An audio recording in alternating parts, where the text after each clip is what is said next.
Hello everybody and welcome to my next show with Tony Blake, where today we're going to talk about sacred images in the 21st century. So Tony, is there a difference between sacred art and objective art? Oh, you land me in the doodah straight away, don't you? Of course. Well, I'm going to fend off that one just for a little while and mention that I'm interested in such things, and what I do about my interest is that I create a seminar about them and invite some interesting people in, but just people, and hoping that together something emerges between us, and not, in other words, I get more than what happens to be in my head, my memory, and what I believe I understand, but something will genuinely emerge of itself. So that's the background for me talking to you, because I want to have this chance of this conversation because it may help the process of the seminar itself. As I say, a seminar isn't just when you from whatever day it is, Thursday at 7 and Sunday at 1, and that's the seminar. I think the seminar goes on before that, and it should go on after that. It's a living thing. Okay, so I said all that. And maybe, I can't promise I'll get round to this objective art thing. I say this objective art thing because I've heard it. Whenever I hear the words now, I tend to cringe because of this sort of, I don't know what to call it, sort of anxiety. People have heard it from Mr. Gurdjieff, of course, about objective art, but there's a kind of ongoing current of frustration because nobody really gets it really, what on earth he meant by it, you see. So, and all the time, people are looking for a scapegoat, somebody to take it out on, and they don't understand it. Well, that's my sort of feeling about it. Because Ouspensky says in, I think it's fragments, that it's an objective piece of art, for example, is the Sphinx. Yes. So it's something that when you look upon it, it's not just seeing it, but you feel it. There's something, maybe a mystery about it, that it has something to tell you, rather than just looking at a piece of art and saying, oh, that's a painting of a nice landscape, for example.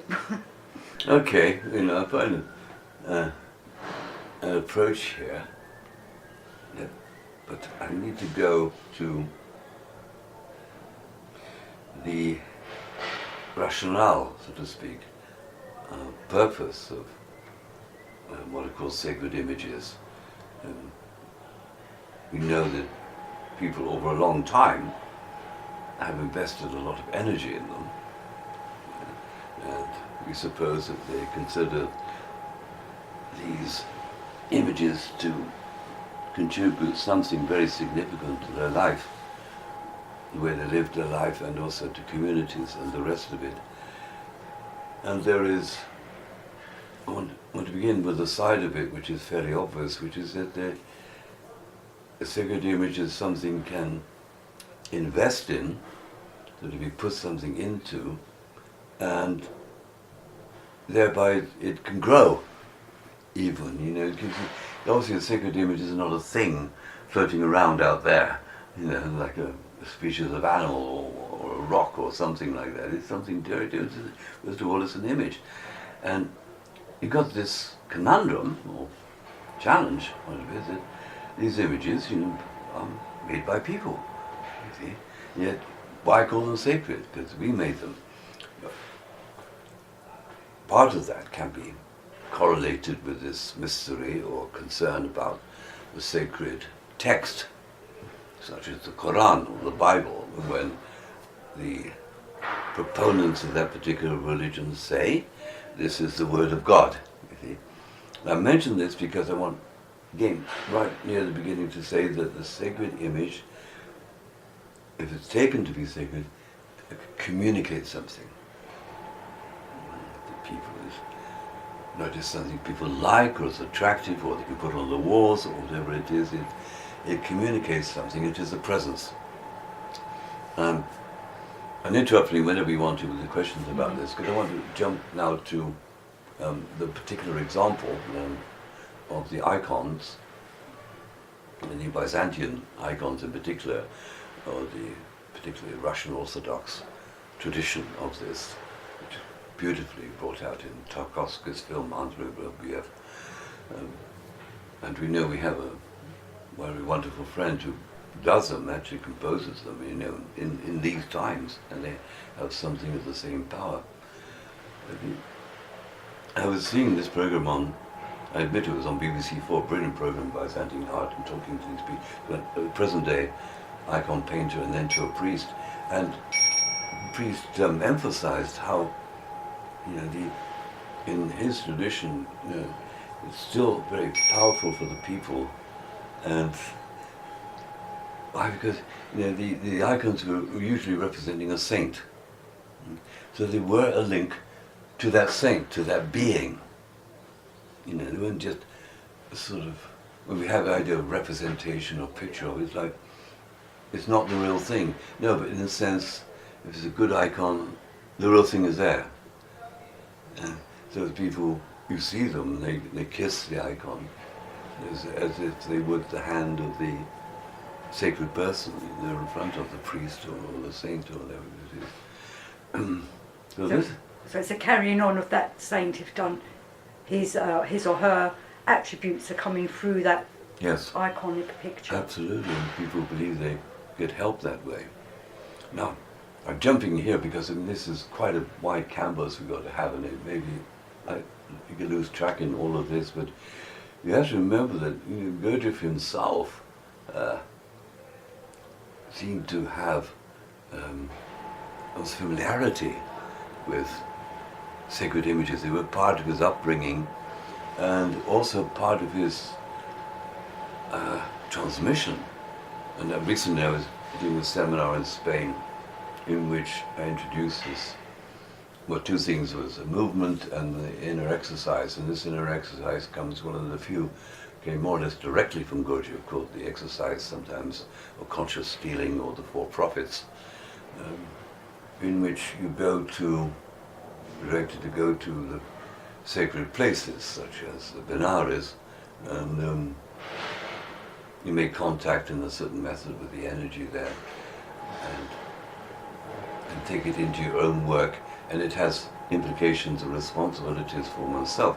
But it is a very good example of something where the raw material is put in by people, just ordinary people. And everywhere, if you look in these traditions, it is Buddhist or Christian, Islamic, you have pilgrimage. And people, the point is to go through difficulties, to go to this place, to get a blessing. And it's a whole technology, and it really interests me a lot. Because it's part of the sacred image. You see, if you imagine a shrine of the tomb of a saint, which is very common in Islam, and these beautiful tombs, you know, if you've seen them in the class, it's strewn with roses and all this kind of. But it's you see what's happening. People come to them. They're bringing energy. And you know, you once had the All in Everything conference in Canterbury. You know, Canterbury was, the Canterbury Pilgrims was in Chaucer's poem about that, and it's lovely because it just shows ordinary people bumbling around to this place, but by their efforts, it's just like do work, and they come together. But then, Gurdjieff said, something gets distilled, and this is an important thing to add into the picture because it's not just a composite of putting it, but something gets, you know the word distilled? Mm-hmm. Yes. Finer energy comes off, which somehow leaves behind the desires and the arguments and the cheating, and because they're just people coming in, and they just get this energy. And Gurdjieff then said, well, just there's very few people can do anything with this energy. It just lies there, but if we can enter it into our transformation, we can go further. Then he has some extraordinary things to say how beings can manifest in the world through this. But it gives us a picture, because it means that the people, how people make it, so not just like the icon painter who will undergo austerities sometimes of fasting and contemplation and so on to make the art, but it's that people can then contribute to it, because of course all the icon put into a church and all these thousands of people giving it reverence charges us up. So it becomes like a, excuse me, not a battery, but a transformer, maybe, or... Well, you see, I'm reminded, isn't it, recently about it, because we often use the word accumulator. Accumulator, that's it, yes. It's like a battery, isn't it? So we have some accumulators, but we need to be connected with big accumulators. And in a way, these sacred images are like big accumulators. And it's just almost a kind of matter of common sense to participate in them and appreciate them and make use of them. But it's become quite difficult for people now who say, turned away from religion, they're not going to venerate an icon because they think, well, I'm not a Christian, don't believe in God and all that kind of thing. So people are a bit cut off from the traditions in that respect, you see. But when you spoke about objective art, at least you get the sense that something appears to really happen to people with these things. And there is, I'm going to call in this conversation, a substance in them. Now, I call it a substance because I want to distinguish, you see, from, in this term, an image. If people think of a picture, it's like having a picture. There's far more than having a picture. You see, like a picture is flat, it is what you hang on the wall. But the sacred image it's not just picture. It's, as I say, like the thing about the icon and the saint, it's actually there's the presence of the saint. And I call this a substance, so substantial. I suppose we're giving something to it because we're going to view it, but it's giving us something back for viewing it, if we're viewing it in a right frame of mind and feeling. Yes, we can be engaged with it. You see, like that, you can enter into it, it can enter into us, and there is rapport, feeling between, and that kind of thing. And people traditionally know, and in my mind, images from this film, just a woman with her own shrine Madonna in her house, and she's incense, she offers it up. Imagine doing every day his lives. You've got this practice of investment in it. It's the same in the Buddhist tradition, Hindu tradition, over and over. It's sort of like giving something to it, which is connected with what is called, and another difficult thing for a modern person, worship. Because people get very disturbed these days. They say worship, I mean, you're kowtowing to some imaginary superior being. We don't do that because we're educated, civilized people. We don't want to do that anymore, so we don't have any worship. Because, well, the backstory to that is because we feel nothing is superior to us. Yeah.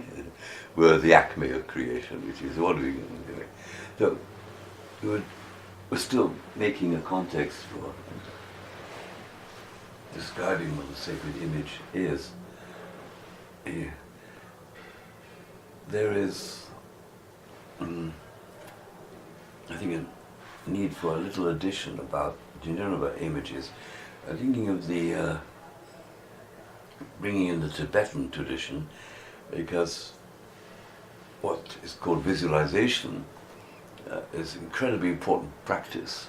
And one form of the traditional practice is very interesting. It's like you visualize the deity, and that to be concrete, brilliant as possible. The color that matters, and the form, the apparatus, and the awareness of the qualities supposed to be in that image. But then, in one practice, what you do is you split it into two, so you have two copies, and then into 4, and then to 8, then to 16, as many as you could take it, keeping with concrete awareness of each one. This is the practice, which is incredibly hard in a way. And then when you finish, you bring them all back together again and make one. So it's a very, very strict discipline, I say. And I've mentioned it, that it can demand an engagement which is very demanding. And we have to appreciate not something silly like a picture on the wall at all. I mean, it takes guts. Well, all that concentration that's being put into it from the artist, obviously because they're contemplating what they're working on and what that saint, let's say they're doing painting a saint, what that saint's attributes are, need to be put into that painting.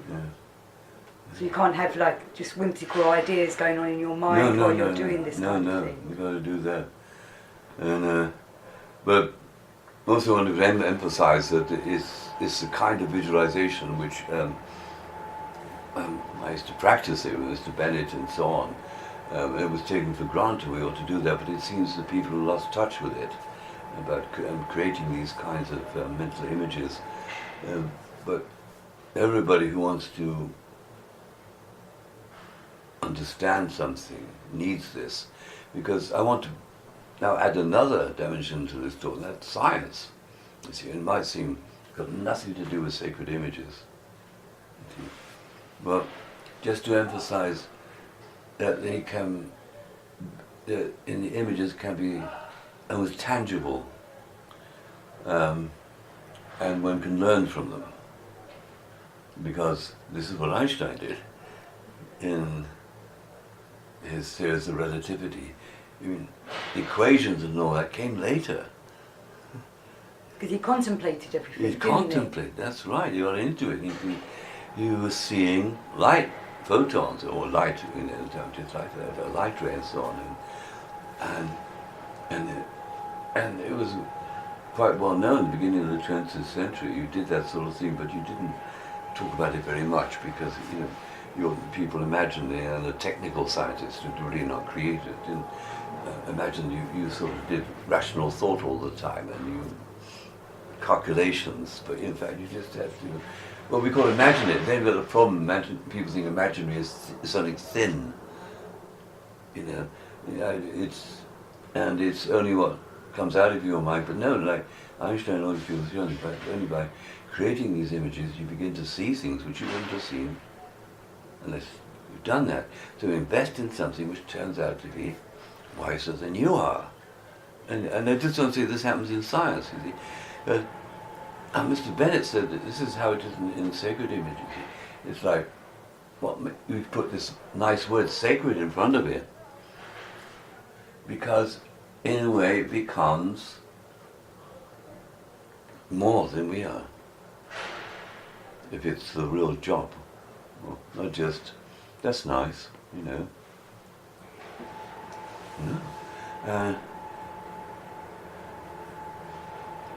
So it can help. And he pointed out that people just won't get it. Say, well, if I've made it up, what good is it? Because I've just made it up. It's made up of my making it up kind of thing. It's just my memories and prejudice and projections and stuff. He said, no, it's not that.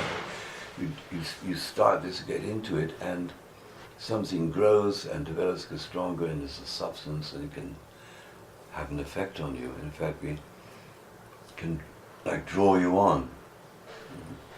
And so these kinds of visualizing are there for that kind of purpose of drawing you on and to make you more, you see. And so it lifts you out of yourself. Like a skyhook, it's always something in the sky. And why? Because it's a true intermediary between us, the ordinary state, and the higher worlds. It actually, I love that word I got it from the science fiction writer Clifford Simak, way station. It's a way station. It's a way station, all right, okay. And what author did you just mention? Science fiction? Clifford Simak. Oh, right, yes. Okay. I think, he has this chap in the country in America, and he's got a way station in his barn. with people visitors from the galaxy come through. But I just loved it, you know. But it's like, this is a portal, this is an entry. Because it should be inspiring, this kind of art, shouldn't it? Yeah. This iconic art, inspiring you Yeah. to go to the higher mind, higher levels. Yes. But it's positive, and you can almost do it now. It's the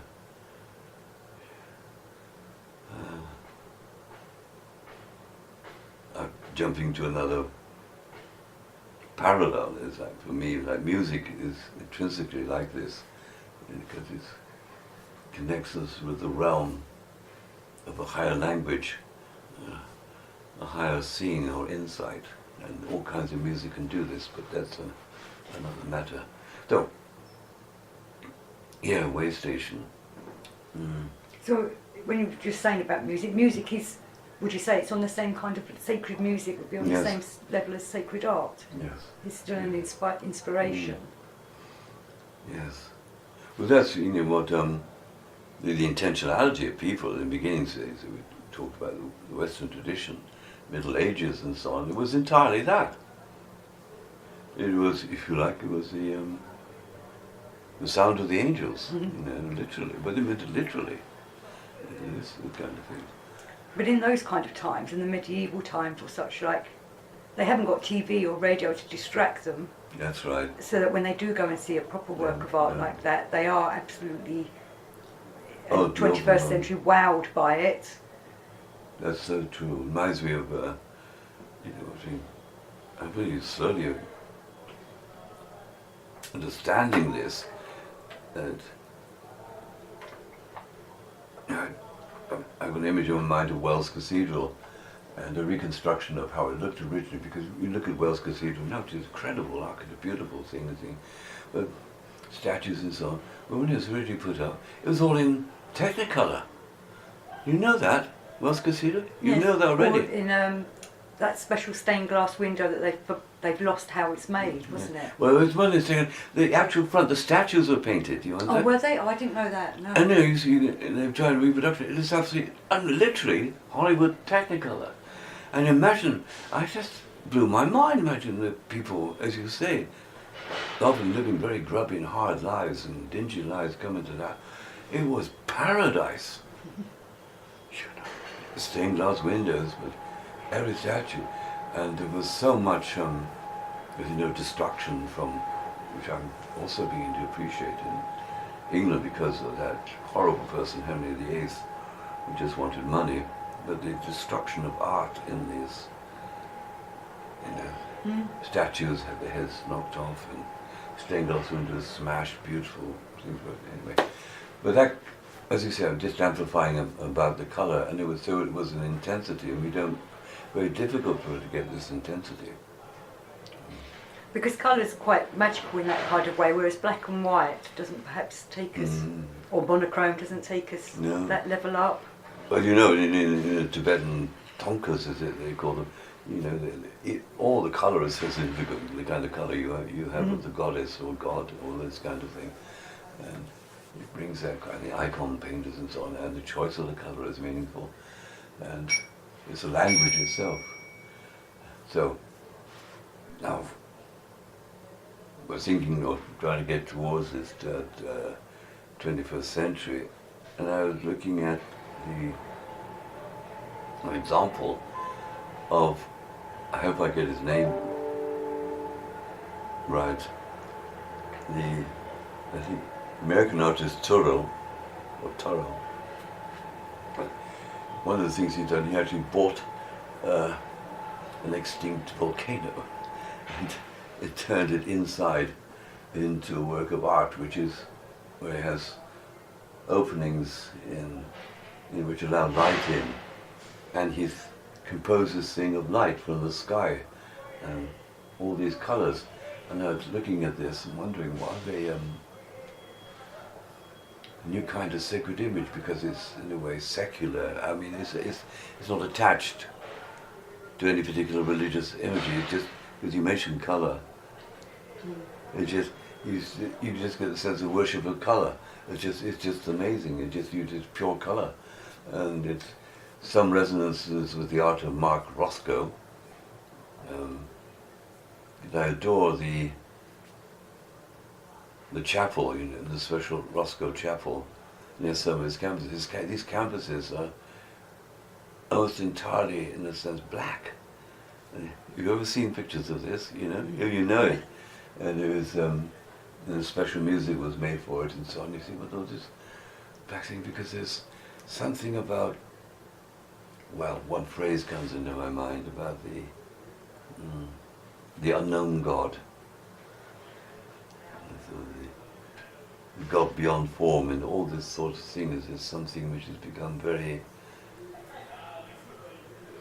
near or accessible now in the 21st century. Of course, in the world we're completely au fait with black holes and that kind of jazz, gravitational waves and so on, and the sense of the invisible calling to us is there. So maybe we're creating another kind of iconography out of this, and these artists are trying to do this.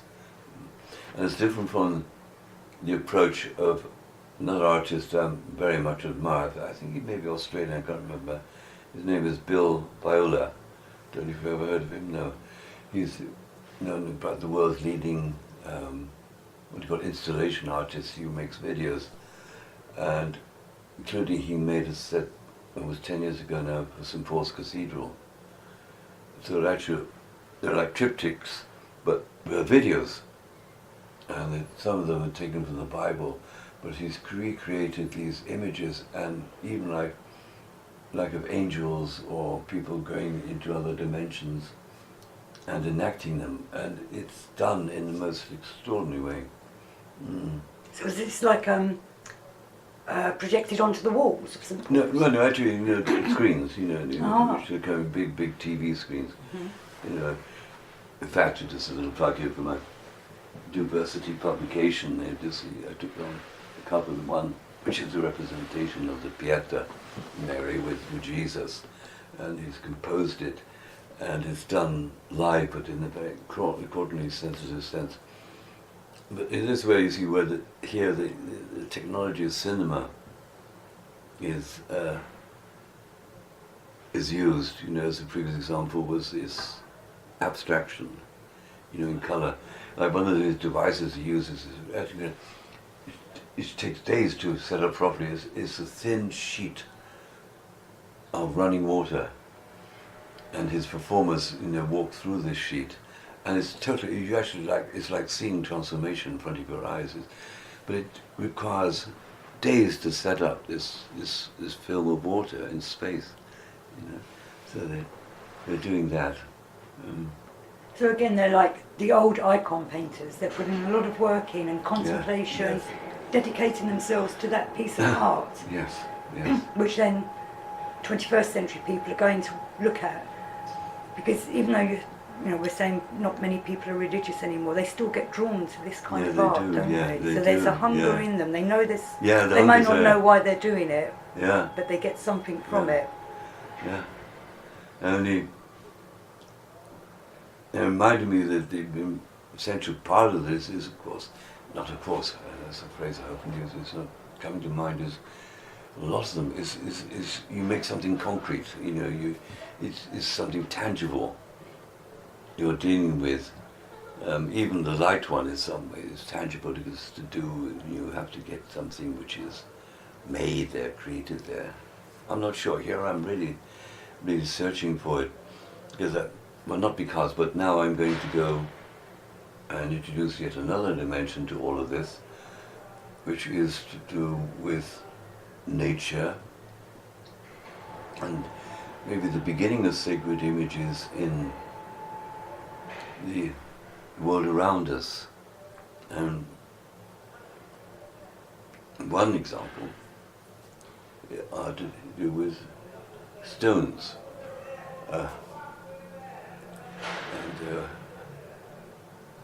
Begin with one kind of example which struck me very much from Amber in the Indian tradition. There's a stone in Utah called the birthing stone. Because you get the stone, it's just on the landscape, it's just this big rock. And they put drawings on it. It's called birthing because there's a kind of woman figure giving birth to something. But this is attractive because if you can picture it, just this rocky landscape, pretty like a desert, and you get this kind of lump just stuck there. And it's maybe come from previous geological ages, like people used to puzzle in Europe about what's called erratic blocks. There were these great rocks left on the plain. Wonder how they got there. In fact, it was left by glaciers. But it always has a power, that mystique around them. Okay. And then we... So has it got petroglyphs? Is that Yeah, what you're saying? petroglyphs, Right, yeah, you okay. put them in the rock and so on, but then they put it there. It's an example because it's there by nature, so to speak, and then the people get attracted to it and they put their marks on it, and people can then come and visit it. And some of them, sites like that, say in Australia, have been worked with over thousands of years, and the drawings have gone into it. But then I jumped from that to, you see, the Kaaba. In Mecca. In Mecca, you know what's in the Kaaba? Well, isn't it a meteorite? That's right, it's said to be a meteorite stone. It's a black rock, isn't it? Black rock. It was the date from the time of Abraham, even from Adam and Eve, and it's very, very strange also. Because most of what's called the Kaaba, the enclosure is empty, and it's like you can, special occasions, special people can go inside it, and the actual rock itself is only in one corner of the Kaaba, and there's an opening, people can look at it, and it's very, very strange associations and so on. And do they walk, is this where they walk round it? Yes. And why do you think they walk round it? Is it to charge it? Oh, that's the question. I mean, the simple answer goes, give the pilgrim something to do. It just, that's that. But maybe they get something, maybe they get charged from it by doing something like that. Because this is then another, developed this one about the Mecca. It goes to this writer Ibn Arabi. You know Ibn Arabi, of course, the Andalusian saint who wrote about 10,000 books or something. He made his brains as he ate. Well, he had a series of books called the Meccan Revelations. Because in his circumambulations, something happened to him, which is like a revelation. And this is very important in Islamic mysticism because of the dangers of even speaking about a revelation after the prophet. That was a finish and so on. And so it's very, very sensitive. And trying to lead up to something here, because part of the Meccan Revelations was about this, that when he was doing this, circumnavigate, I think we do it 7 times. And see some films there, there are thousands and thousands of people doing this. There's only one of the sacred sites in Mecca. There are other places like there's a stone that represents the devil, you have to throw stones at it. Well, I don't know that one. I knew there was meant to be 5 or 7 sacred sites, Yeah. but I didn't know that one. No. Okay. And you get it, it's fun. And then we go out to, and what was Ibn Arabi says he was going round and he was creating poetry and commenting, speaking out loud, and there was this touch on his shoulder. I thought this story, see? And he turned around and there was this beautiful young woman, who was known as Lady Nazim. Lady Nazim. Nazim. No. And he's quite frank about it. One thing, she began to criticize what he was saying and pointing out his errors. Theologically, she's pointing out his errors. And he writes about it saying she was divine in intellect. She was the greatest mind she ever met and completely knew Islam. But he's incredibly rich, he's beautiful, gorgeous, that kind of thing. Now, in a way, that's a sacred image. Now, this relates to something very strong not simply in Islam, of course, but, well, I won't go too far back. We'll start with, in the Bible, Sophia, wisdom. Wisdom, yeah. Mm-hmm. Always you find there's a thread associated with the image of woman. Always. This extends to almost the modern age in Goethe. If you go to the German writer, the poet, he talked about the eternal feminine drawing people on. You see, this is a sacred image. You see, It's one of the most powerful in all these traditions. And because right back you will know him, the one who talked about the famous Dante. You know that, Yes. yeah. The Divine Comedy Divine Comedy, you know, who was the great inspiration? was Beatrice. Yeah, that's it, Beatrice. Beatrice. And now I can't spell it properly. Because in Faust, going back to Goethe, he wanted Faust wanted to see Helen of Troy, wasn't it? Yes. Yes, so that was his drive. Right. So it's always a beautiful woman. Exactly, that's so true. Though you introduce another dimension here, because you know, is there dark images, so to speak, or inferior images, or whatever it is, secular images, or just secular. But even Helen of Troy, maybe it's the same thing. Has to be the feminine,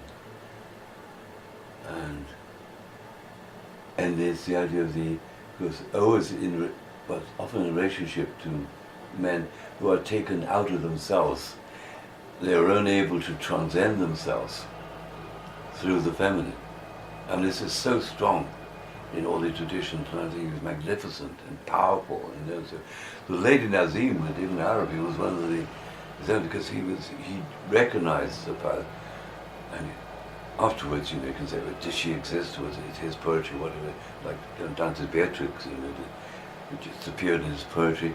No, and like, you know, it actually was a concrete person. Okay. Did So that. it wasn't an angel. No, She wasn't an angel. no, that's right. Yeah, you know, and appearance and stuff. I'm putting this in because I don't know. But damn it all, there's got to be something really mysterious about sacred images, you know. You know, as if we could sort of go to the factory of sacred images and churn out a new one. You know. But the general family, because it goes back to this, now it's political agenda kind of controversy about the early evolution of mankind and the mother goddess, you know, which is why is it that the great imagery thousands of years ago was a female. There was hardly any imagery of men at all. This is decidedly weird. You know, we talk about the Venus, the Paleolithic Venuses and all of that. And we have these glyph things of worshipping fertility, you know. Yeah, I was going to say that the academics call them fertility goddesses, Yes. but we don't know, do we? No, we don't. It's a kind of safe label, isn't it? You've got a good representation of that. Yeah, but you imagine this, and then that ties in with something which is maybe will connect us back to the theme a bit, but it came up, and I've just been in Spain doing a seminar, and just in the course of that came about the change which happened, and it's recorded in the mythologies, where we had the mother, and that it seems to be so prevalent. Then the mythology, she has a son. Then mythology, but it seems to be what happened is that the son assumes power, and the mother recedes. It seems to happen everywhere. And do you know what some people are relating this to? It's very interesting. I don't know if you like this. If he said if there was I have to change the language a little bit, but there's a book I'll refer to here called, by a man called Sinclair called The Master and His Emissary, but it should be the mother and her son. Because you give birth to the son, and the son takes things his way and even can kill the mother or hide the mother. And all these elements go back to the Sumerians even. You can see those elements. So it's some kind of domination from the younger son over his mother. The son, also the male energy coming in. Because there's this question, you know, often they say, you know, biologically, biologically the natural form is a woman. It has to be modified to get a man. You know, man is a mutant, a defect, kind of thing. But what is related to is, of course, this popular idea now of the two brains, the left and the right brain. In the right brain is the mother, and the left brain is the sun. And there's, in some traditions, this two sides of the brain is represented sometimes in terms of the heart and the brain, because I can't quote precisely who is the source of this, but the idea that this head brain and so on grew out of the heart. Yeah, you do know, yeah. No, I didn't know that one. Okay. Yeah, yeah.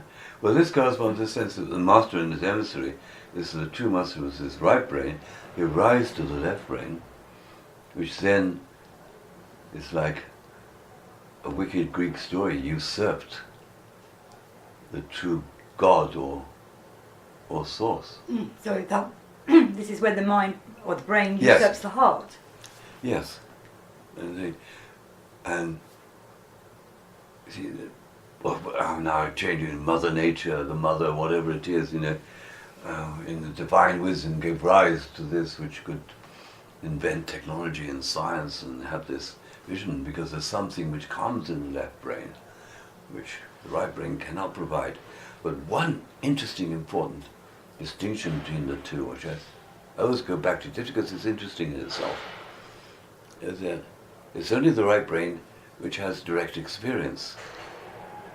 Left brain doesn't have direct experience at all. Because that's where our imagination and things comes from. Well, isn't it? yeah, and what's that based on? Symbols, codes. You see, you put names on them. You've got the names. You've got the symbols. You see, but there's no content really. It's not. There's no smells in it. You know what I mean? There's no color in it either. It's just code. So it's, you can see the digital age. It's just zeros and ones. That's everything. Everything gets reduced to it. And Gurdjieff's language is very nice about this, because that's, I think, where he put. There's many things, but one aspect of it is what he put the formatory apparatus, and what the formatory apparatus do. What it does is file things. Whatever happens to us is you put it under C, but under this, whatever. It doesn't feature what anything is. It just has to be given its name and filed away. You see, that brain is like in the personality, and it's like a filing clerk. That's all it is. But there's more to it than that, because it's able to deal with abstract symbols, that kind of thing. But so we get, and this is a imagery, because there's, well, not because of it, you get, this itself is a powerful image. These two brains.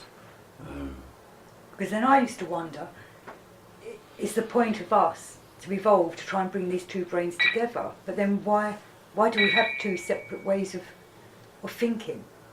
Yeah, well.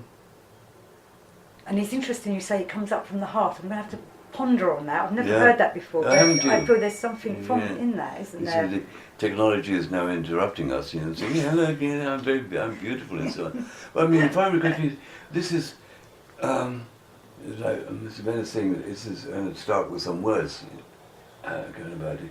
The words of partition and blending. He said this is the whole archetype of creation as partition and blending. You see, because it's either creation goes on in some way or other. What is it about? So you get something which is, and there's a division of this, which enables you to bring them together again. You know, kind of. And this is the alchemy. That's something. Well, but it's like the beginning of the Sumerian epic, Enuma Elish, which translates "when on high," when on high the gods had not been named, and so on. You know, the first act of creation is separation of sky and earth, is with Anshar and Kisha, above horizon and below horizon. And why? Because it's to make a gap. It's to make a separation. Creation can't begin unless there's a separation to these distinctive things. And Mr. Bennett's language is to create a drama. Yeah? Yeah, I like it. You know, physiologically, in the middle is the corpus callosum, where the two interconnect, and there's some idea women it's more connected than in men, they're more separate, and all these possibilities. But it's wonderful. Why? And the many books being written now, besides the one I mentioned, I've heard about studying by somebody called Tony Wright, because there is kind of line of interpretation which is said this is a mistake. the sort of power went to the left brain. This was a mistake, and it's created this kind of world, and it's driven us out of Eden, out of paradise, when everything was nice, you see. But I was sort of snagging, not a snagging, a nagging thought in my mind that it made things more interesting to be driven out of Eden. Well, in Eden, everything was provided for us, wasn't it? And it was a paradise. We didn't have to really do anything, but sit around and talk to the animals, which to me sounds quite nice. But it does. Being thrown out of Eden and then having to go and live for ourselves and then think for ourselves. Yes. It's a hotbed of mythology. I mean, God and everything. We're still in that state, and the mysteries of our human evolution. But right to get on to this, we start with the feminine, you see, and this. There's something I want to dwell on a bit more. It's interesting to see, like, very strong Christianity. Always the soul is feminine. So what, the spirit would be masculine in that sense, would it?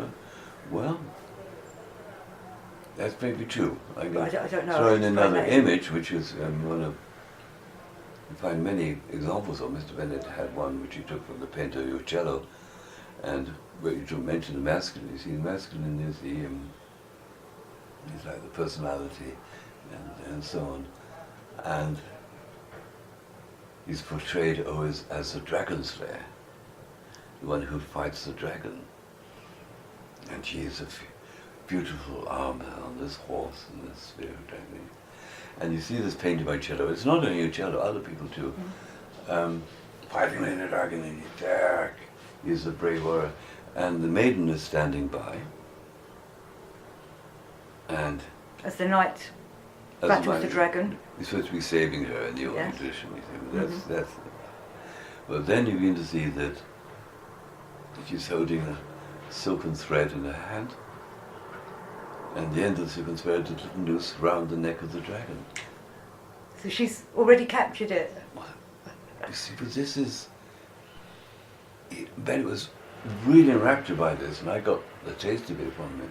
It represents the two worlds, and the fact that she is the soul. She's not the personality, the external person, who always imagines they're doing things, they have to fight things and so on. No, because in essence, there is no problem. It's cool, way cool, you see. So it's in personality, you've got to fight the dragon, but in essence... Yeah. The outer one, the outer sharpens itself and so on.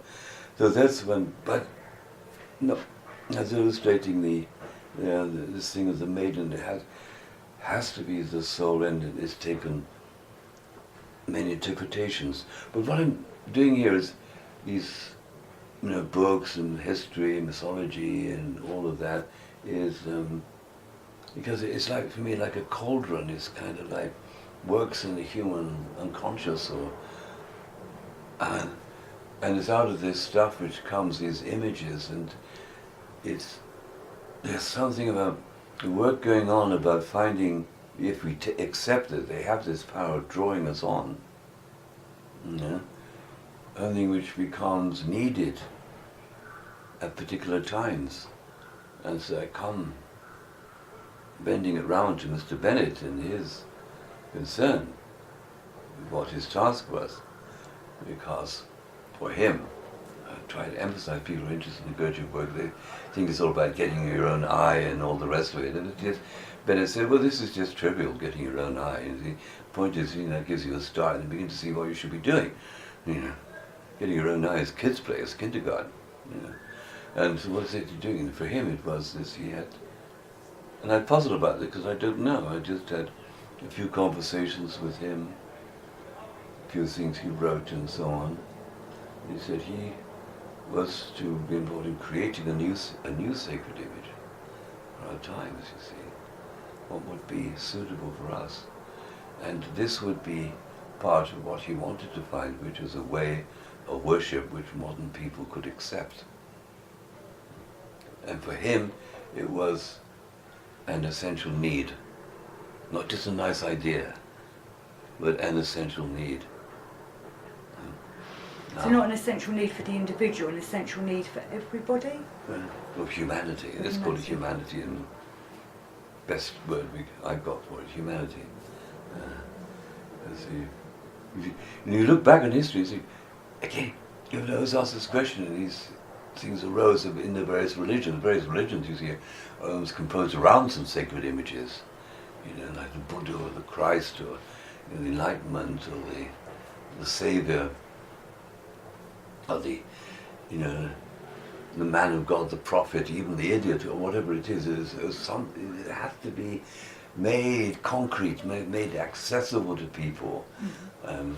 In the seminar I'm going to do, because me and I can't help following chance associations, about this, because I mean to introduce something modern, very modern, which is Schoenberg's opera Moses and Aaron, which dealt with this conflict about the images. As in this opera, it has the two brothers, Moses and Aaron were brothers, and Aaron is given this beautiful singing tenor voice, and Moses is a very strong bass, somber voice, and because Aaron is always creating images of the golden calf to entice the Israelites, to give them something to look at, to inspire them, so to speak. And old Moses is upset by all of this. He says this is distraction, because in Judaism, as in Islam, at one time, in Christianity, there was this real tension, trouble about images. Because they started to say, do not have images. Make no graven images. And in Islam, you're not supposed to depict The prophet or God? God or any of that, not even any people.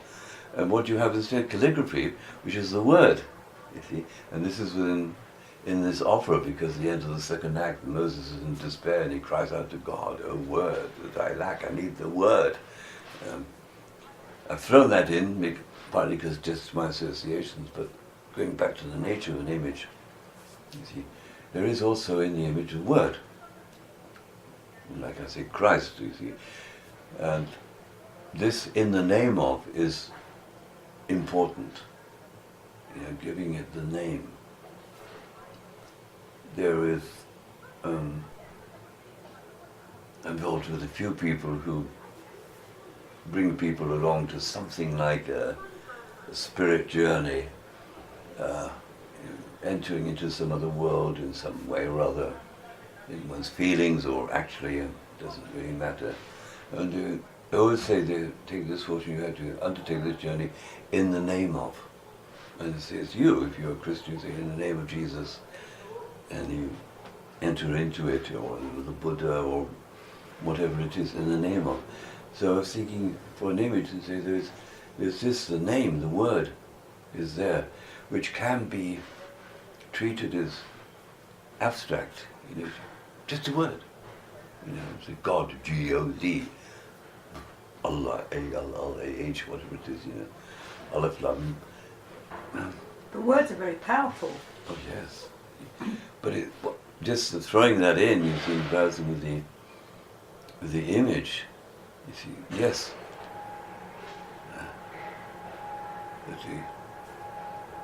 You can see in these monotheistic religions, there was this trend, they would just have the word, because the picture would be something like a veil, getting in the way. And so it was in all the three religions. In Christianity, the iconoclasts, I think that's what they called it, they said really images were bad, evil, because you were putting your attention away from God onto something, the image, yes. onto the image this itself. is something I was Idolatry. About, yes. But they're not. I don't think everybody that looks at the image necessarily is worshipping that image. But in some religions, they would have the image because they believed that having that image of that God, the God could come into that. Yes. Into that image. That's right. It's it's not invoking. It's invoking the God into the image, isn't it? You had let's say a statue of one of the Egyptian gods, and you was worshipping that. Then that God would be in that statue for that time. That's nice, because then but you see it from the outside, and so there's a fabrication, making something, putting it up there, but you're getting this counterflow of it actually being the real thing.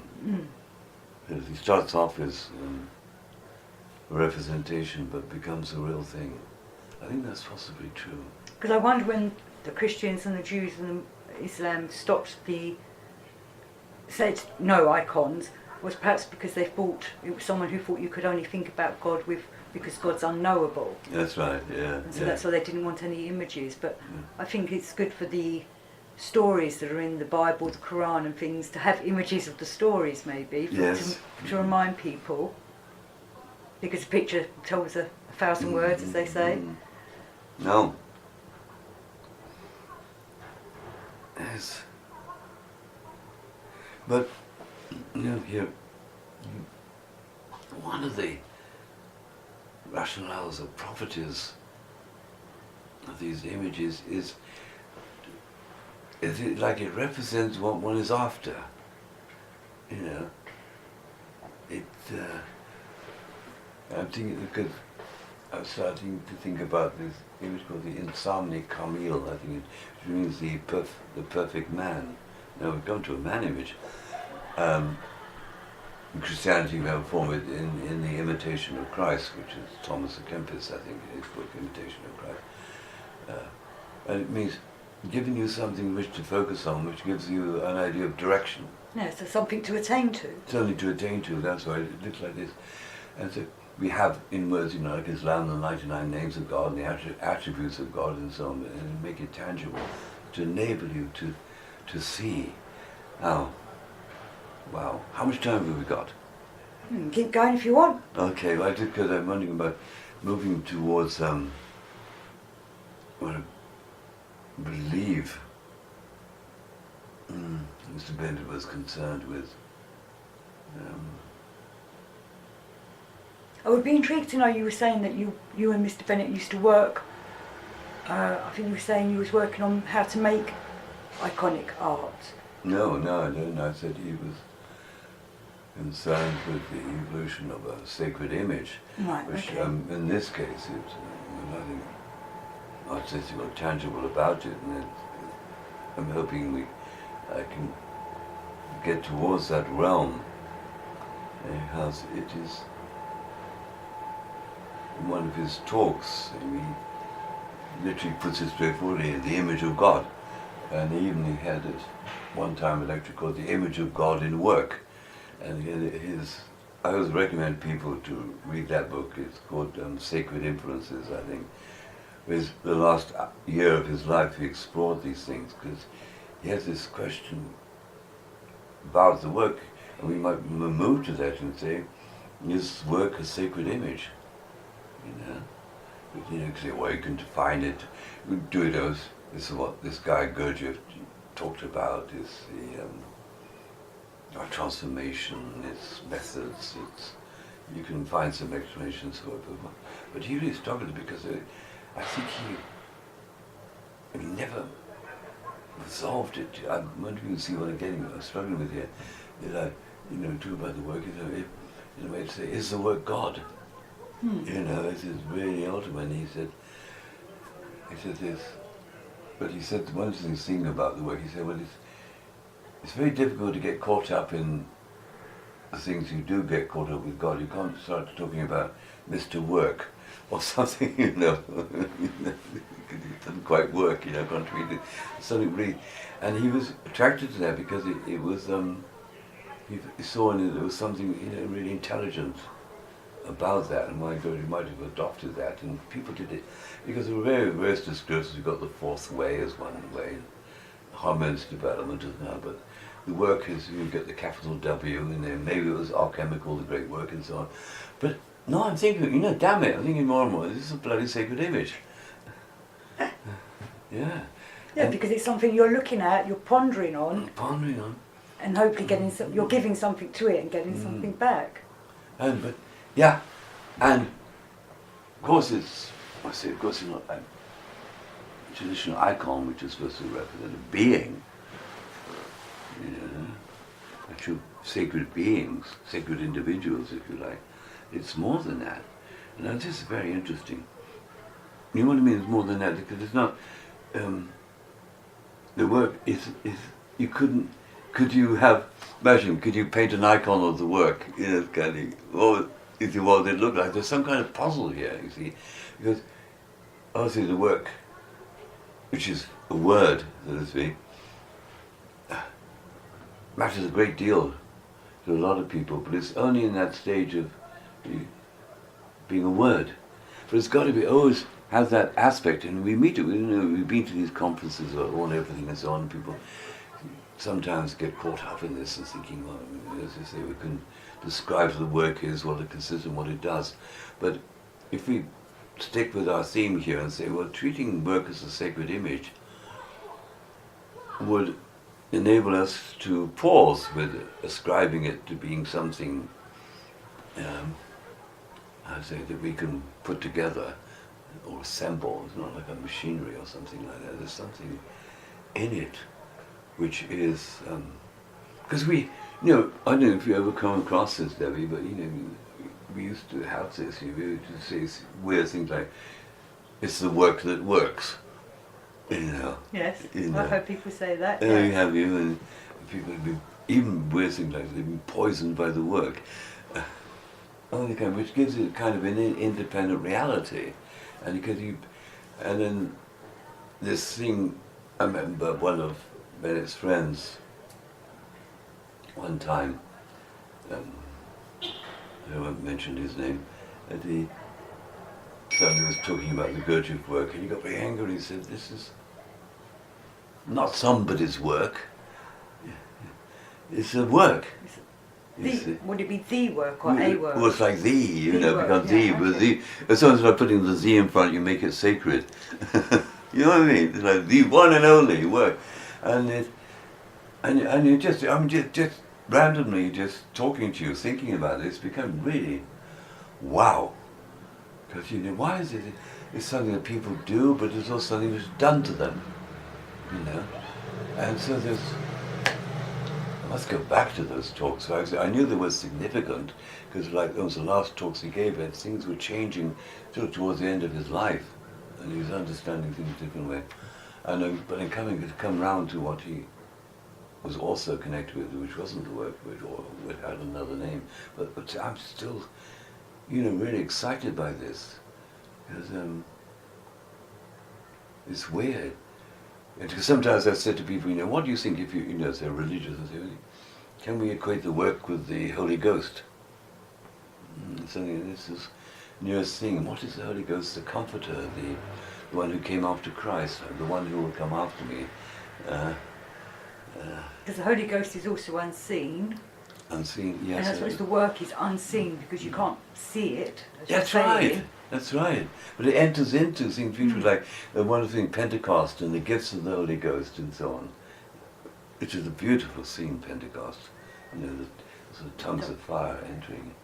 And also how the church itself was supposed to be an expression of the Holy Ghost. The Holy Ghost was one of the Trinity responsible for community.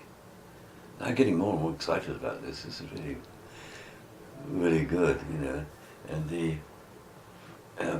that was Christ brought the salvation, but this aspect of the people, the congregations, the sort of work which Paul did, was that, it's like an inspiration. Well, I used to speak, because I did a degree in divinity, and one of the things we used to talk about the Holy Ghost was, as an idea, was the Holy Ghost perhaps originally the female aspect of the Trinity? Because you've got the Father, the Son, but surely there should be a mother. Something is definitely missing. Yes, and perhaps over time the patriarchal system wanted to get rid of the female. Definitely. But they couldn't get rid of what she represented, so she became the Holy Ghost, which is the unseen. I don't know if there's enough. Well, we've gone back to the eternal feminine, and she snuck in again because Jung wanted to add her as a fourth, and this was Bennett's way out too. In his treatment of religion, he made her the fourth, and now you're opening up all these expansive things. Oh wow! and how, of course, for talking about Christians, I mean, the Virgin Mary is so amazing. It's also amazing because it was so. I was very surprised when I was Francis myself to check this out. It wasn't till very recently that the Catholic Church actually incorporated the divinity of Mary into it.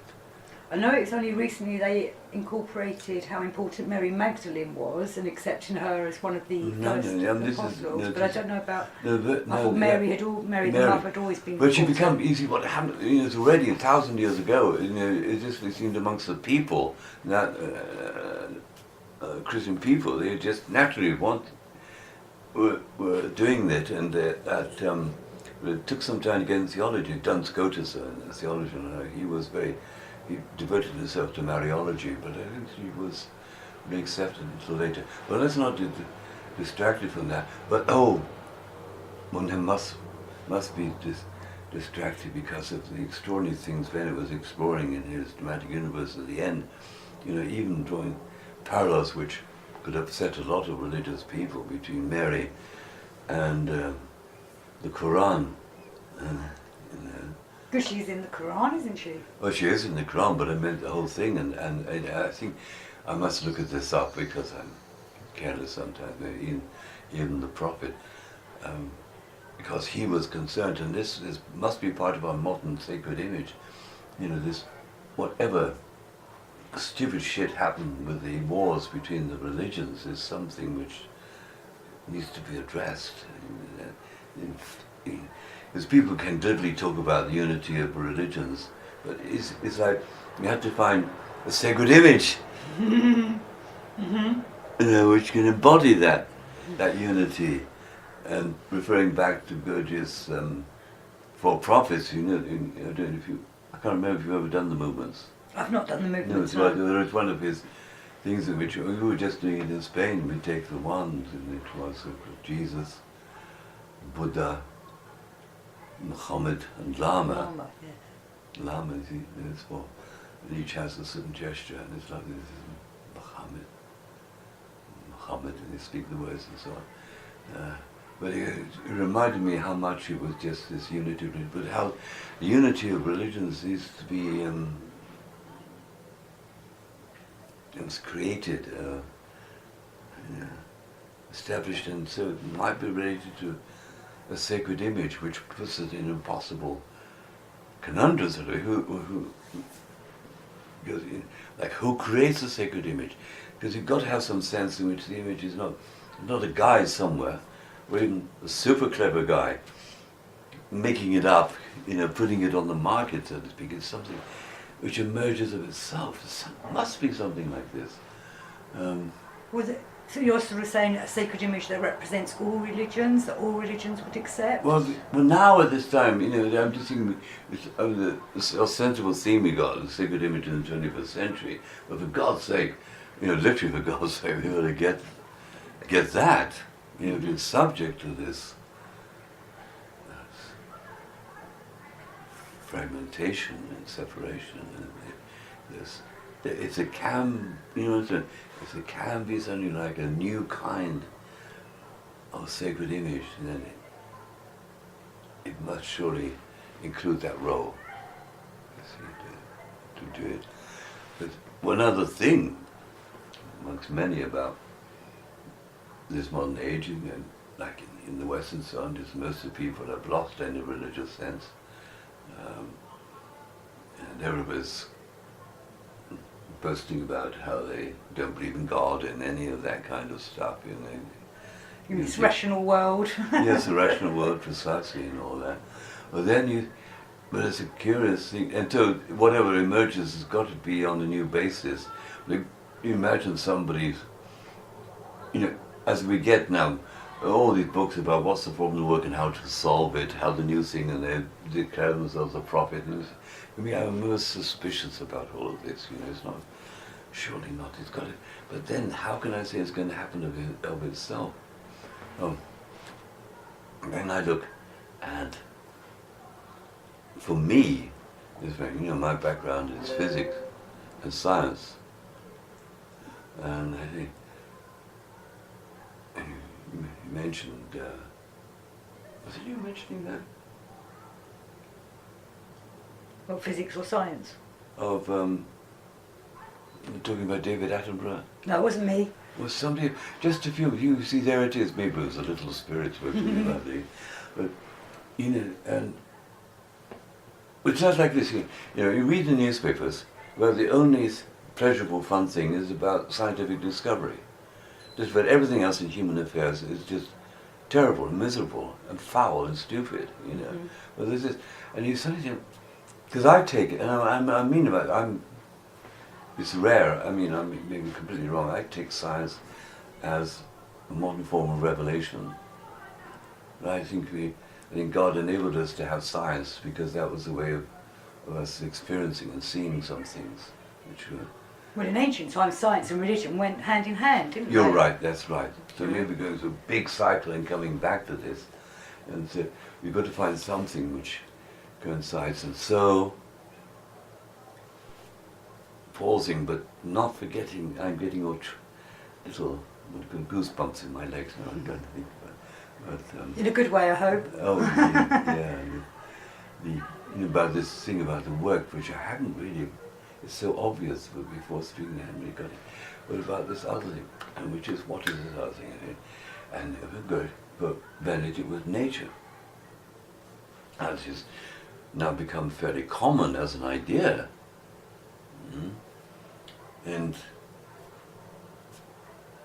going back to Gurdjieff, we know he had this kind of friendly way of talking about him. He talked about great nature all the time, great nature. And sometimes with great respect, you know. And it's something very wise and sort of independent of people, that kind of thing. And Bennett took this up. Well,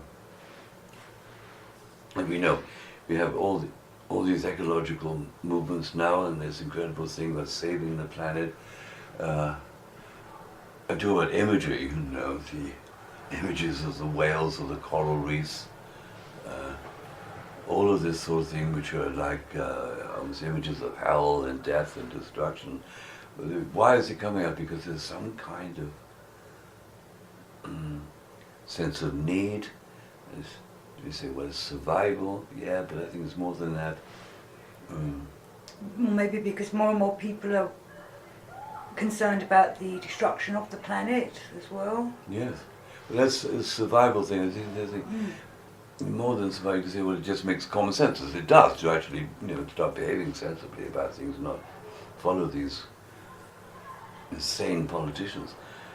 And selfishness in ourselves as well, into something which is about not just survival. I was even going to say it was like it's love. Because a thought coming to my mind, and then let's be clear, just a thought in my imagination, sort of, because about people are discovering love in relationship to nature. Because it has this aspect of some kind of impersonality in it. It's not just lovey-dovey, you know, not just people. There's something about getting beyond people. You know, almost one could put it that in the previous religions they would still remain with people, you know, the us, and this kind of thing. Well, before it would have been perhaps you could either have sexual love, brotherly love, your family love, where this is more of a compassionate love of some kind. Something which is, you feel is actually in the nature of reality itself. It's not just, you can imagine something between humans is just, that's a human thing which came out of human evolution, it's subjective and so on, but this in its nature. And one of the things that Bennett went on and on with his students' attention about this, because he kept in the kind of Gurdjieff tradition in a way which says that you don't indulge in sentimentality. It's not so much about being a nice person or lovey-dovey or whatever it is, but because you see something. And Bennett kept hammering this extraordinary thing that nature loves us. He said, this, he said, realizing this, he said, was the crux. Because most people happily going on about how much they love nature. He says, that's fine. The crux was to understand that nature loves us.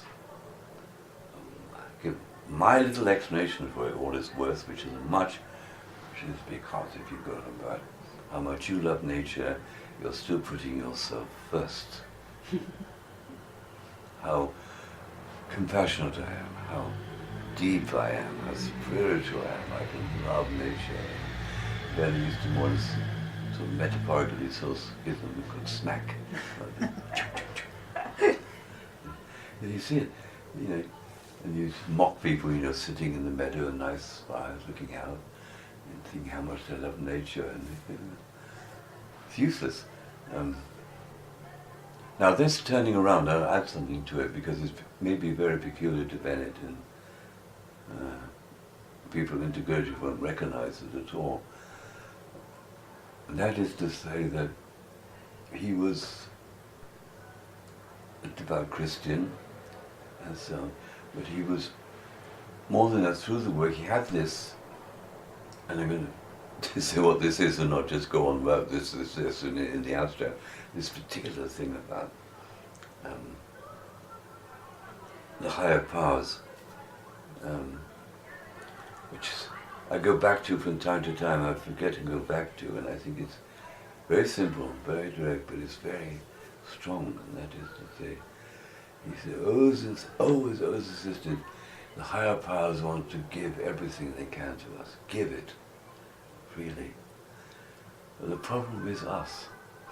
And he said, you won't believe it. He said, the problem is we don't want to accept it. Well, don't we have to go up to open ourselves up to them? And that's what you're saying. Okay, well, open yourself, fine, you see. But still, you see, you put yourself first. We have to open ourselves up to it. Mm-hmm. You see, it's a subtle difference. You go back to that, to go to the point of seeing and accepting what is all being offered now. It is not get to then, but now. And he put it in the most extreme way, which is in the form of Christianity, because that's his nature, so it may be not useful for a lot of people. He said, the most important fact, historical fact, of the last 2,000 years has been that humankind, has not accepted its salvation. And I've dwelt on this very, very clearly, because what he was portraying is to do the sacred image. And the sacred image, in a traditional sense, that in colloquial terms, it takes you out of yourself. That's its value, into another realm of possibility. That it depends on this, that the higher powers act ahead of us. You see, and in a sense, you have to sort of get to them. Means you miss it. It's already here, we just have to realize it. It's already here. And this, I don't know how much you know, the background of Bennett and the other proponents of Gurdjieff's work had this problem, because he wanted to accept there was this love from God, of mankind and people of various kinds. And the background, main background thing was all about, it all depends on us, on our own effort, which has such laudable merit to it. We got to do it. You can't just sit on our backsides and all this kind of thing. But he said, yes, we got to do our own way. But it's got to, in a sense, begin by accepting what is given. Because you can see the way. I mean, this is a kind of corrupting addition to what you were saying. If you go around following this problem is up to us entirely, then they turn the work into their own image. And I've seen it, like people take the work as sort of like self-improvement. I mean, for me, that's ridiculous. I mean, it's almost beside the point.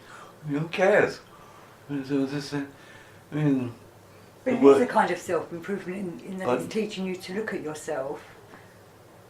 But it's whether you look at yourself and better, you know, or become aware of what you're doing, or how you are, or why you like it. You see, well, let me try to put it this way. By referring to our divine expert, Jalaluddin Rumi, I liked so much of his expressions are divine. Well, this is one about the guy, very devout guy, Muslim, and Allah, like this, he's calling out him. And then Iblis, which is a name for the devil, said, "Oh, you're an idiot. You know, how long have you been doing this?" You know, and the guy said, "Well, I'm devout. I do it every day." He said, "Ever get an answer?"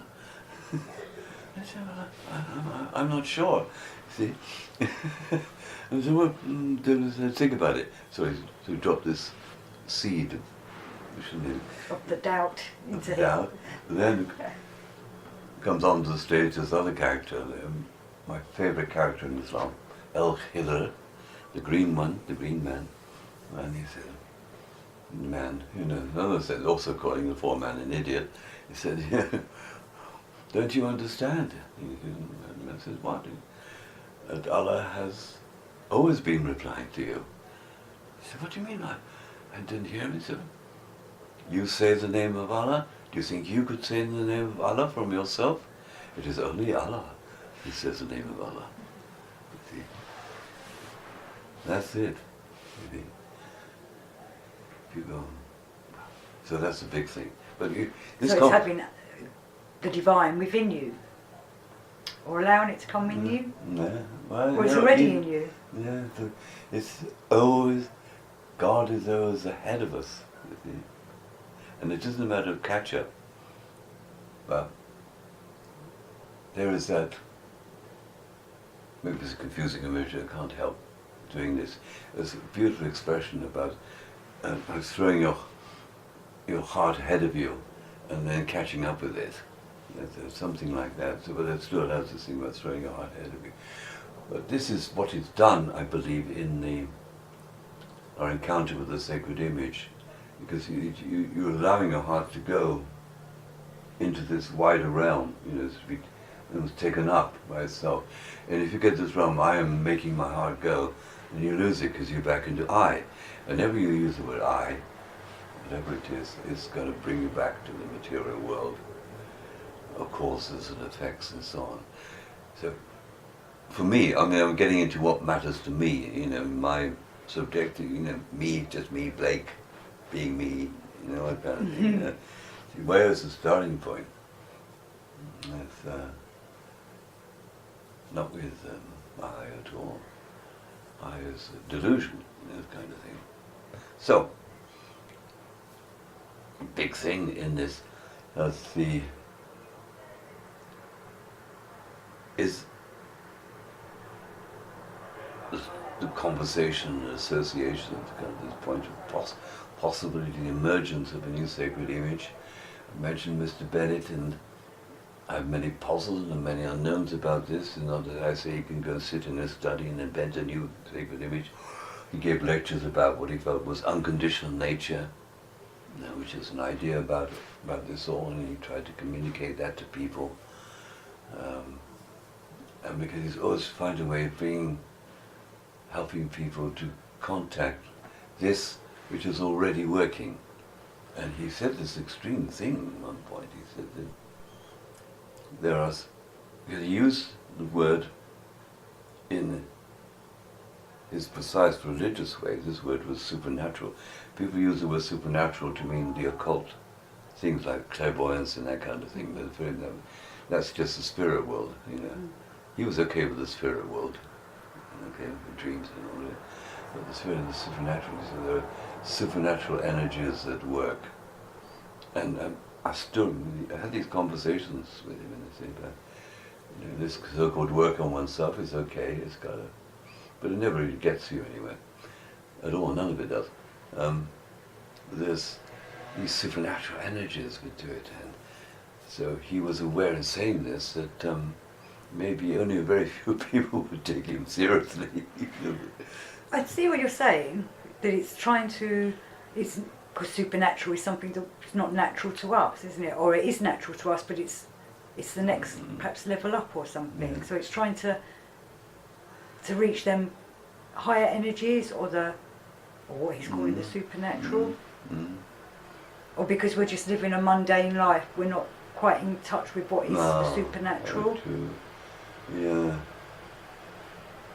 Oh God, I'm sorry, David. I'm going back at all my memories and associations and conversations. It's just tremendous for me. I don't mean anything to anybody else, but it's so tremendous to me about this. Because I get so upset in a way about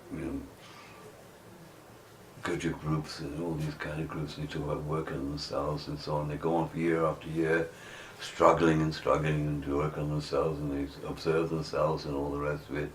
But for me, it's like missing the bus, so to speak. We don't start the work. The work has begun. You find that thread. Where has it begun? Where has it opened itself? It's seeing make it stupid, like divine shining being offering out of the hand, and then the human being saying, "Have you got a license?" Whatever it is, it doesn't come in this form, but But then maybe these Gurdjieff groups, if people just stay with them for a while to get something out of it, so they go on to find it for themselves. Like Gurdjieff used to say, you've had your time with me, off you go. Well, he did, didn't he? Yes. That's right, because they just repeat.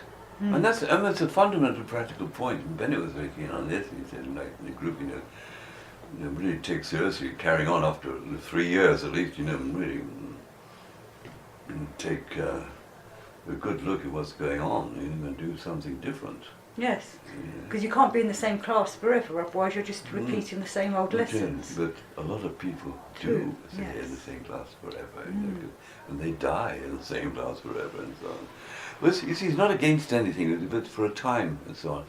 And there is then this, but the sacred images. I come back to the work. I myself have argued against the use of the word work. I was even in Spain talking about this, and say a better, more sensible word would be action.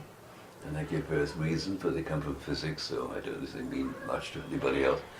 But I had to admit there's something about this word work which is sacred.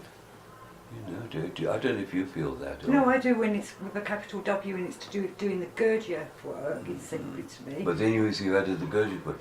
It's Gurdjieff, you've got a person in there doing it. Well, I suppose I'm saying that to differentiate it from, just going to your everyday job. Oh, I see. I understand. Day-to-day job work. Okay, gives you a thing. Work with a little W. Yeah.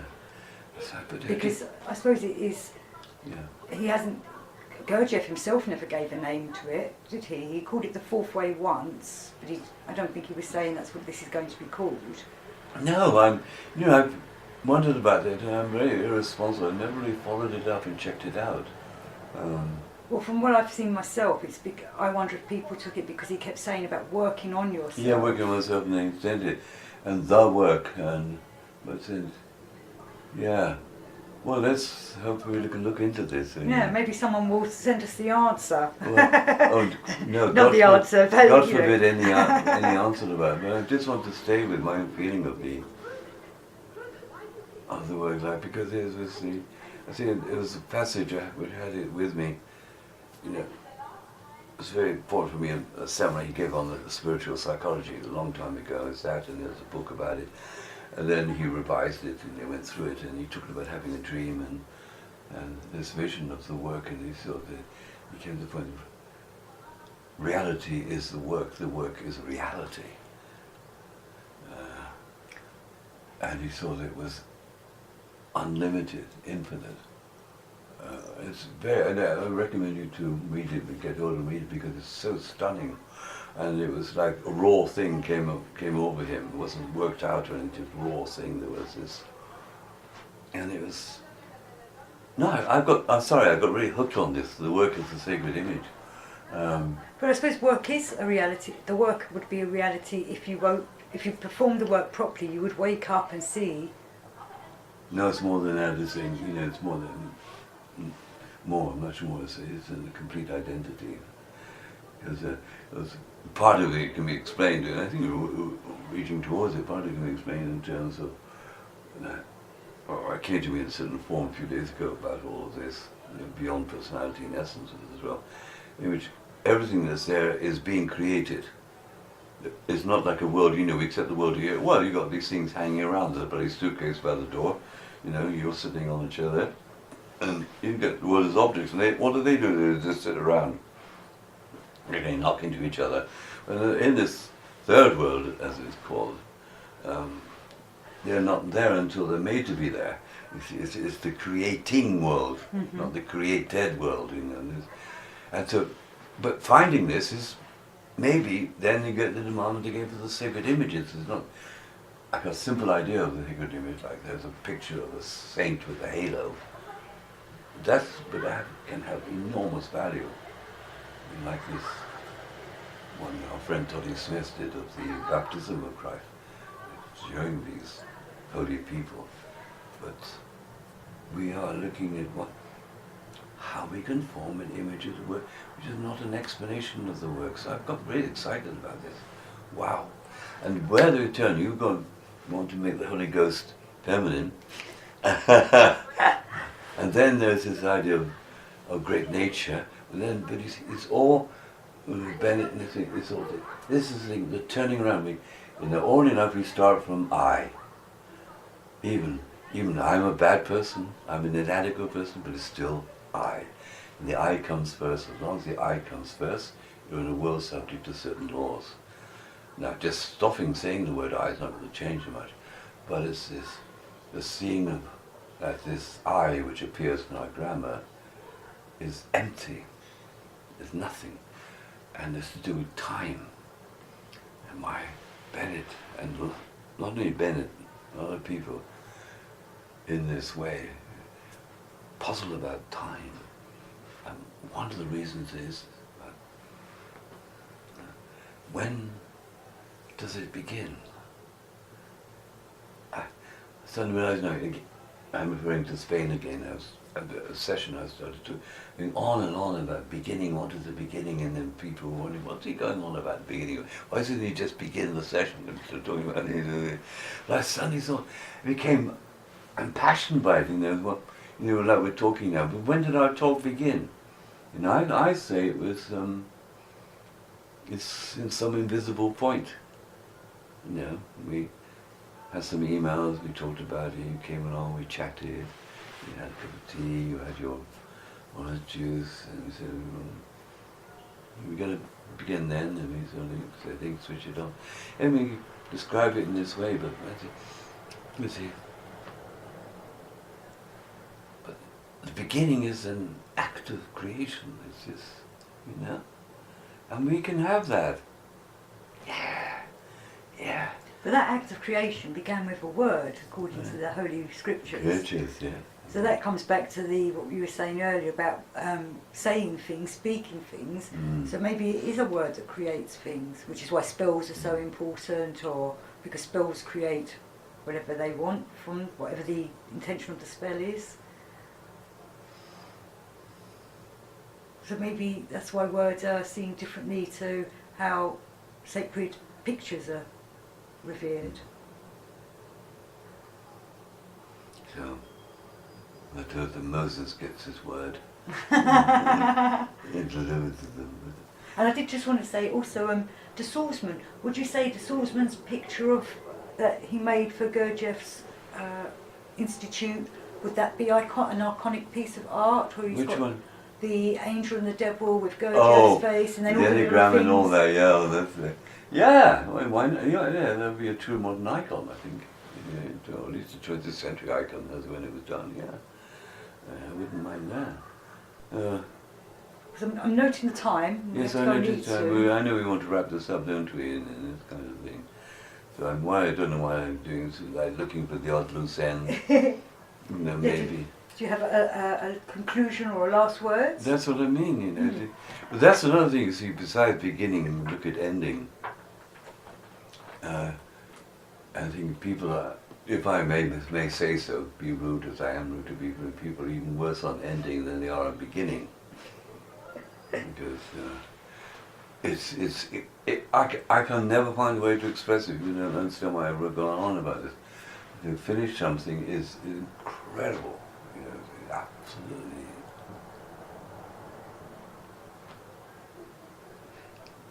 But is anything ever finished? Well, you see, yes, and by decision. That means that this comes up, and it's sort of approximation towards an answer for you. It's like, in a work of art, you say, and it's ambiguous, difficult consequences of the time, I say, it is done. Now that it is done is integral to what that work of art is. See? And you can see from the outside, you say, why didn't he stop there? You could have done something more, whatever it was. You know. But that act is like making the canvas, you know, picking up the paint. You see, because you create things and so on, you look at it and say, it's done. Don't you think that's No, important? I don't think any piece of mine's ever finished, and I feel there's never a way of. You have to. As an artist, I have to say, right, I can't work on this anymore. No. Otherwise, I'll be doing this same piece for the rest of my life. And I have spoken to other artists who feel the same way. Their art is never finished. I see. Well, anyway, just to add other flavours into this, it's like scatology, the end thing, the end of days and so on. How can the universe end? You know, what is the ultimation? Not the ultimation, the ultimate realization, the end. When it comes up on the screen, fin, the end, you know. No, well, let's leave it as a mystery. But we want some kind of last thing I just want to say in my forthcoming seminar about all of this. It was coupled with the idea of sacred image was coupled with the idea of movements of the soul. I wanted to bring that in because previous year I looked into, as best I could, the language of gesture and associating it, because of my background in Bennett, with his ideas, that gesture is the language of the will, and this is followed up when I talk about movements of the soul. And I think one of them, movements of the soul, I mean, look at, is actually, can be called worship. It's a movement of the soul. It's not going holy. Holy, holy art thou, that kind of thing. Yeah, that sort of thing. You know, it's the side of this connection with the Chaya, whatever it is, as you trying to prompt me every now and then, is that we have a role to play ourselves, and this act, until we get into a world where actually the soul can move, and because we're then playing our part. You know, what's our part? You know, it can start from simple ideas that somebody in the Spanish one suggested, which I also agree with, you know, about things like gratitude. But how do you give thanks? If you see what I'm doing in my hands, how do I give thanks? You know, because we have to manifest, we have to do these things and so on. It isn't just mental. You know, it isn't just an outside ritual. You've got to feel it. Yeah. And as you were saying, like you're using your hands, we want to somehow use our body in that as well. Yes, yeah, you can, because there's something which sort of leads us out, which is, you know, our will is kind of takes the whole of us, you know, and it's like, you know, and then you see my hand there, you're doing this. Doing your gesture. Gesture. And I hope that element will come in, because it's what we do almost unconsciously, which often has tremendous symbolic power, you know, for us. It's nice to take these things seriously and look at them. So, let's say, yeah, it's like, how to say thank you.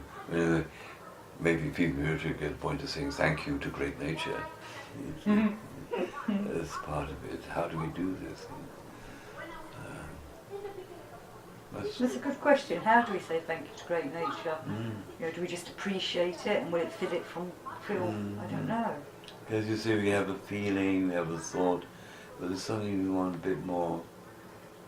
Somehow connection with it. Yeah, connection is a good one. Yeah, connection. I think to get this here. Okay. Maybe, you know, it could be you start planting a tree or something. I don't know. Anyway, thank you, Debbie. No, thank you, Tony. Tony, quickly tell us about your next seminars on group works that you're giving. You're giving one next month in the USA. In Claremont, yes, that's the one on the movement of the soul in the sacred image. And that's going to be in May 2019. So if someone was interested, they would go to your website, the diversity.com. .org. Diversity.org. Yeah, I think with that one, and it's, you know, short notice now.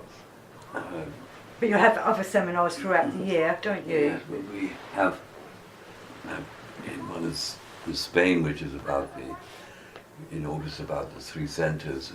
We were talking before we started the recording about this, and also another one to do with the diversity, which is on the idea of the Ark. And Debbie here was saying, is it the Ark of the Covenant? And it was supposed to say Noah's Ark. And well, let's start being naive in this. What we put on our little ship to ride out the storm, you know, to future generations. We do things like now have seed banks and all this kind of thing, recordings, and well, I thought it was an interesting question. I said, all I know at this point, we're going to look at this, and what is the connection with the Ark of the Covenant, and how the Ark was, of course, put in the Holy Temple at one point. And so it's both this holiest, and the vessel. It has the same word in it. I don't know why. Probably somebody knows and can tell me. But it's going to involve, I have a feeling, it's my revered theoretical ancestor William Blake and his prophecies and his ways. So. One of my favourite people, William Blake. I love his art, I love his books, I love his poetry. He created sacred images. So There you are. We ought to have begun with him. Well, maybe we'll do him next time as well then. All right, bring him in. Good old Bill. Yes. Good old Bill.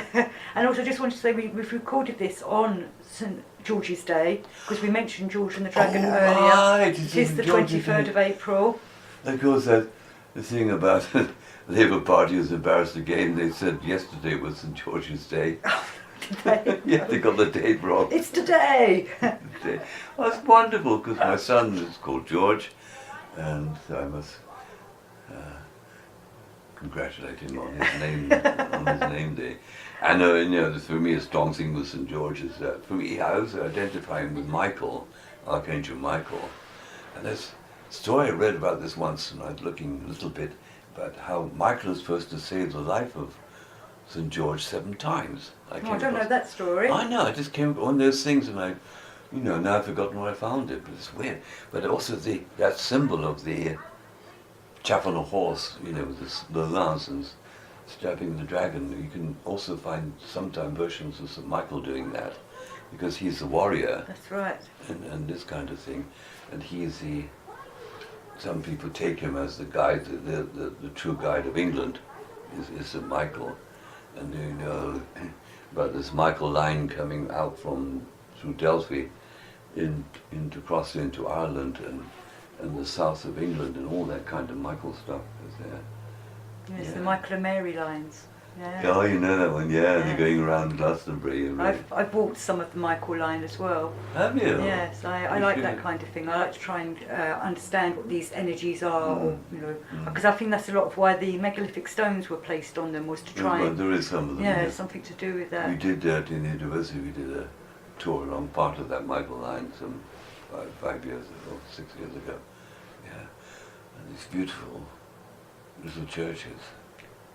But one of the other things about St Michael and George, I never used to know what the difference was between them until, again, from doing my degree, one of the teachers, one of the priest teachers pointed out to know whether it's St Michael, Michael always has wings, and if there's no wings, that's George. Okay, that's all. That's how you tell the difference. My God. It seems obvious, you can say, doesn't it? Yeah. Ah. And also, but historically, St George was supposed to be an Egyptian, wasn't he? But he's also the patron saint of Portugal and many other countries. They have no right to have our George, you know. So By George. He was doing it all over the world. Oh, right, yeah. But thank you very much, Tony. It's been a blast as always, and I look forward to doing this again soon. Okay.